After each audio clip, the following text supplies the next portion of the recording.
With the diagnosis of any disease, thoughts will turn to treatment. Can it be stopped or slowed? The time we have becomes more precious to us, but time can work against us when health deteriorates with every passing day. There are constant advances in medical science, but progress can be slower for rare diseases, which affect 1 in every 17 people in Ireland. Treatments can take longer to develop, and smaller markets often mean that they're sold at extraordinarily high prices. In some cases, the cost of the drug is deemed to be too high to justify. This is exactly what happened with a new treatment for Friedreich's ataxia, which affects around 200 people in Ireland, one of whom is Emily Felix, who was diagnosed at the age of 12. So, I suppose I had a very normal childhood, very happy, normal childhood, playing sport. I did music, I did piano, violin, loads of hobbies. And then it was kind of in the last 2 years of primary school, kind of 5th and 6th class, where we started noticing small things, poor balance, clumsiness, and eventually I was brought to Temple Street, where after lots of tests and blood tests, I was diagnosed with Friedreich's ataxia. I was aged 12 in my first year of secondary school. It's a rare genetic progressive neuromuscular disease. So it slowly affects every part of your body and it will keep getting worse. Emily is now 28 and her condition has progressively deteriorated since diagnosis. She's used a wheelchair for 10 years and her speech has declined to the point that she's had to plan for when it goes completely. So I had to make the decision recently to record my voice in a speech app on my phone that will assist you with basic commands like I'm hungry or I'm thirsty or can you pass me this or that. At the moment I can see the changes in my voice. I can see how hard it is to speak. But a recently developed treatment had given Emily hope. Skyclarys is the first and only approved drug for Friedreich's ataxia and can slow the progress of symptoms by up to 50%. It's been reimbursed in Germany, France, Spain, Italy, Czech Republic, Cyprus. And I've spoke to quite a few people in those European countries with Friedreich's ataxia in the last few weeks, and they've told me how their condition has stopped progressing in the last few years. The NCPE recommended that Ireland should not reimburse the drug. It was like being told your future is not worth investing in, and that my life is not a life worth saving, basically. Emily currently works full-time and is studying to be a solicitor. As her condition progresses, she sees work and study as parts of her life that will no longer be possible. I know not having access to this drug will mean progression will keep happening and it will keep getting faster and faster. So what I still have now will be gone.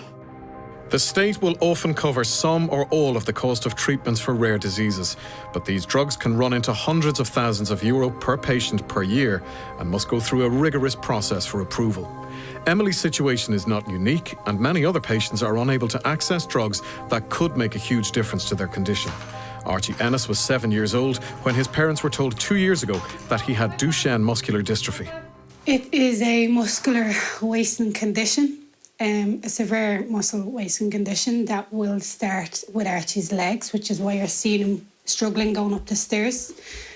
It will then move on to his arms, which he will struggle to right, and then it will go on to his heart and his lungs and leading to early life expectancy. She says your boy will need a breathing machine. And again, the early life expectancy, and myself and my husband just asked, what age? And she said, most boys, the age of 30. And she said that, your boy most likely will be in a wheelchair by the age of 10. We grieved for our life, for our little boy, because you think, that your little boy is going to have this life, and it was like he died. It was like somebody died in the family. It was so hard to take, and not only did we have that and to think about his future, but we also had the urge and the pressure and the stress to try and get him some help. Duchenne predominantly affects young boys, and there are around 100 cases in Ireland. Una and her husband Kenneth became aware of a treatment called Givinostat, which had been approved for use in Europe. While some European countries have approved Givinostat to be reimbursed, others, including Ireland, have not, on the basis that cost effectiveness needs to be improved. The NCPE recommended that it not be made available basically because of cost effectiveness, okay? But it's now with the hands of the HSE and the pharmaceutical company. But, if you take into consideration cost effectiveness, right? There's a little boy that has Duchenne. He needs wheelchairs as he grows up. The house needs to be adapted. His car will need to be adapted. The level of care that a boy will have with Duchenne is a very high level. The Ennises have just returned from the US, where Archie gained access to a trial programme for a new treatment. They had to fundraise to cover costs. Una feels that no family should have to do this while potential treatments are available here. Every day that our little boys do not have this medication, their muscles are dying. Time is muscle for our little boys, and we need this medication as soon as possible. If they don't get this medication, they could be off their feet and they won't be able to get it.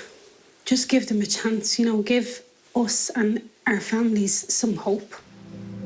Reimbursement isn't entirely based on cost. These are complex decisions with many considerations to be made. There are roughly 6,000 different rare diseases affecting around 300,000 people in Ireland.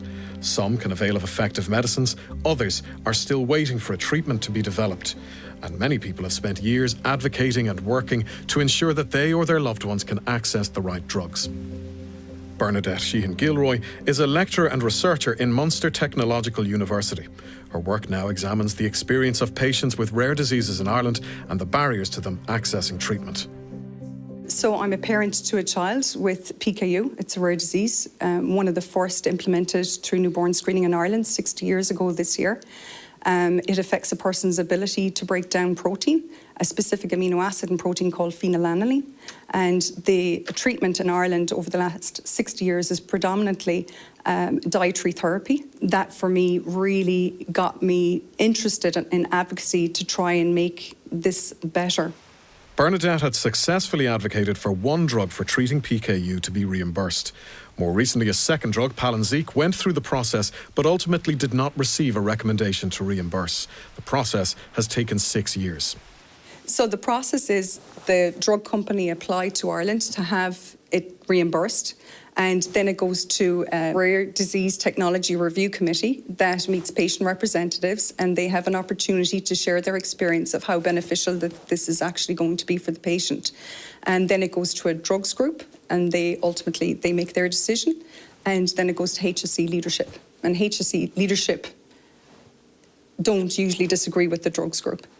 And then there's an announcement whether the drug becomes available or not. And the drugs group, unfortunately, gave it a no. We're still waiting on HSE leadership to make a decision and to officially communicate that to the patient representation within the PKU Association. In the case of Palynziq for PKU, it's packaged in Rinnaskiddy in County Cork. Irish patients living in Rinnaskiddy who have PKU cannot access this medicine, nor can any other Irish patient. Last summer, the government launched a new national rare disease strategy funded by €5 million last year and €8 million this year. Some critics have said that the scheme is not sufficiently funded to deliver its aims. Bernadette says that it is yet to be fully implemented, and until it is, nothing will change. I think the system is too slow. I think that it's not fit for purpose. I think the system does not prioritise rare disease patients. I think it's uninformed without the implementation of the rare disease strategy. It does not understand the landscape. For some patients with rare diseases, accessing the right treatment at the right time is literally a matter of life and death. Nobody could have a better appreciation of this than the Martin family in County Wicklow, whose two boys, Cathal and Kieran, were both diagnosed with metachromatic leukodystrophy, or MLD, at the same time. Cathal, our older boy, he was about 2.5 when he was diagnosed. He was gradually showing symptoms of the condition, and upon diagnosis of Cathal, our older boy, we also checked our younger son Kieran, who was just 10 months at the time, and found out that he also had the condition. So it was doubly heartbreaking at the time. Cathal was too old and too symptomatic at the time to receive any kind of therapy, but for Kieran, there was an opportunity to travel to Italy, where we enrolled in a trial therapy. It was a huge success. So on one hand, sadly, Cathal was too far gone to receive the treatment, but on the other hand, Kieran, his younger brother, was saved by that therapy. It saved his life. Cathal now has passed away a few years. He was 6 years of age when he died, and his illness was really cruel. It was MLD is a really horrible disease for a kid. He kind of lost all of his abilities one by one and was fully paralysed and peg-fed and in constant pain, until he died. The treatment that saved Kieran's life was eventually approved for reimbursement in Ireland. The Martins advocated for other patients, but were often frustrated by what they felt was a slow and complex system.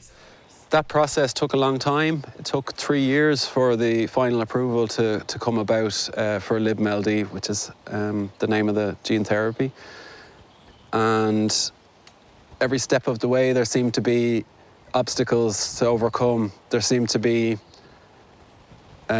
closed doors when it came to patient advocates putting forward, our knowledge and experience of the disease, which was very frustrating. We continued to battle and continue to try and play our part as, a family who are an example of night and day, life and death in terms of treatment and not treatment.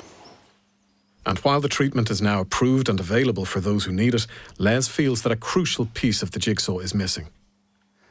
So a really key part, is the newborn screening element of the solution for MLD, is we need to screen children with the heel prick test at birth, along with the other conditions we screen for, identify the kids and send them for treatment. We don't truly have access to therapy for MLD in this country until that newborn screening heel prick test is put in place in order to catch the cases and send them off for treatment, because otherwise, by the time they learn they have MLD, it's already too late.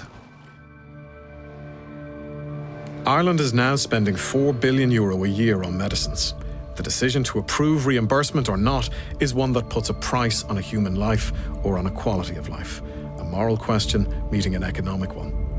Beyond price and policy are the people whose lives are in the balance and who are left waiting.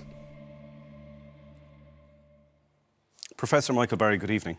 Good evening, Frank. One thing that's apparent from watching Conor Wilson's report there is that the decisions on the availability of drugs for rare diseases is made on the basis of economics, on affordability and on cost. Isn't that the case? Not quite. Cost certainly comes into it, there's no doubt about that. But also the clinical effectiveness plays a very important role, because you cannot do cost effectiveness analysis without actually looking at the clinical effectiveness. And essentially what you're trying to do, and it's not putting a price in life, what you're trying to do is, what is the relationship between the clinical impact of a therapy in relation to the price being asked for it? And you're trying to make that relationship. And unfortunately, for many drugs, not just orphan drugs, that the price that's being charged is not in any way related to the clinical benefits that can be obtained. But really, when you say assessing a drug cost effectiveness needs to be improved, what you mean is it needs to be cheaper. So it is about money. Oh, there's no question that money comes into it. Yes, when cost effectiveness needs to be improved, you need it at a better price. And that's when you think about some of the drugs that you've mentioned here this evening, say Skyclarys, for example, omeprazole for Friedreich's ataxia. That comes in at €280,000 per patient per year. And the budget impact over 5 years is a staggering €132 million. So I think. And it's not just these are difficult cases. There's no question about that. There is an unmet need. That's no doubt about that. But the challenge for the HSE is that it has to respond to a whole host of areas. Of course, and everybody understands that. Yeah. But when you look there at Emily's case, some people might say, so what if that's what it costs? There is a proven link here. It can reduce progression of her condition by 55%. She's in a position where she is recording her voice because she knows she's going to lose it because of the progression of her condition. Many people might say, what price can you put on improving the quality of her life? Yes, indeed. And if you look at the trial data, there is a debate about the progression rate because that was part of the OLE or the single-arm trial. So there is a debate around that 50%. What we do know is that it improves the function of daily living. There is no evidence from randomised controlled clinical trials that this drug prolongs life. There isn't. Well, why have other countries approved it so? There are lots of countries who haven't approved it, and it's going through the process. I think looking at the programme tonight and looking at the clips that you show there, the one question, I think the most important question is, why is there a delay? Well, we'll come to that in a minute, but sure. Let's deal with this one. issue. So you're saying the 280,000 it would take to give Emily this drug to improve her life is too much, effectively. What would an affordable price be for that? That's a confidential negotiation. The report does give an indication, which the company has seen, does give an indication as to what that price might be. It's up to them to come along and make a price offering. And this is part of the delay. This assessment was finished in December. That's because you're haggling over price. Well, if we had, for an example, another case recently, epidermolysis bullosa with Filsevez. That company came along, made a realistic price, and the drug was reimbursed within a month. It was accepted. So I think there are ways and means of doing this. There's no doubt about it. We want better price. We want a reduced budget impact because of the fact that we've got to cover an awful lot of more demands for the health service. The Martins said it there, that they feel it's too slow, and we heard from Bernadette as well saying that it's just too slow. Are they right? No. In a way. Let me explain what I mean by that. There is you look at Duchenne muscular dystrophy and look at Givinostat. That was approved on the 6th of June 2025. That's 48 weeks ago. And if I've a child with Duchenne, I'm asking, where's the delay coming from? Okay, very often our centre, the NCP, are blamed for the delays in the assessment. We assess that drug in 22 days. That's 3 weeks. Okay. Just over 3 weeks. So my question is, what I'd be asking is, okay, that accounts for 3 weeks. Where did the other 45 weeks go? That is due to delays by the company. They were delaying in their initial pricing request to the HSE. They delayed in providing us with information, and they're delaying around negotiation of price. So it's all on the company who want to sell you drugs? No, it's not all on the company. What I am saying very clearly is that the majority of the delay is due to the company. I'm not saying it's all. Similarly, if you look at Skyclarys, 27 months since that drug was approved by the European Medicines Agency. We took 5 months to assess it. I wish we'd done it faster, but we took 5 months. The question then is, where are the other 22 months? Again, the company delays. That's the reality. And do you think if you paid the company what they wanted, you might get that done a little quicker and ease the pain and suffering of people? Yes. Great question. If you paid the asking price, you would get what you wanted. Right, so you could eliminate the pain, suffering and angst that these families have by paying what is wanted. And this brings us to the other issue. If you did that for all the rare disease drugs that we looked at last year, so for example, there were 43 drugs, 48 indications that we looked at last year.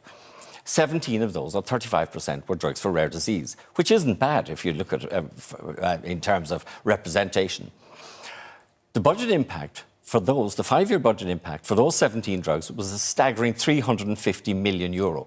So you can do that, but you also increase the size of the drug budget, and within years you would increase it by $500 million. So then you're talking about that? sustainability. Is it not a good idea to spend more money on drugs that could ease the pain and suffering of people, no? There's a sustainability issue here.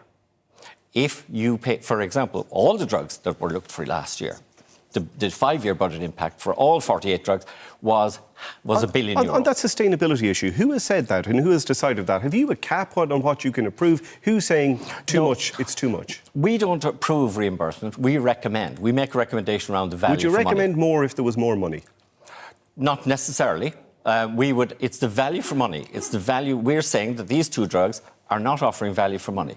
If you reduce the price, as you said, then yes, you improve the value Just for money. on where we stand, I was looking at the figures today. We in Ireland approve around 20% of EMA-approved drugs. So the European Medicines Agency approves these drugs. About 20% of them are reimbursed. Where does that information come from? About 20% of... Just let me put it to you first.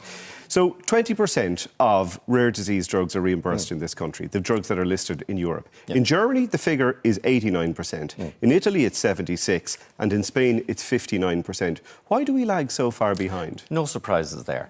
The fact of the matter is, when we looked at this in 24-25, and if you look at where the rare diseases drugs are at that have been approved by EMA, 27 of them were in process, 27 were reimbursed, and 40% there was no pricing application.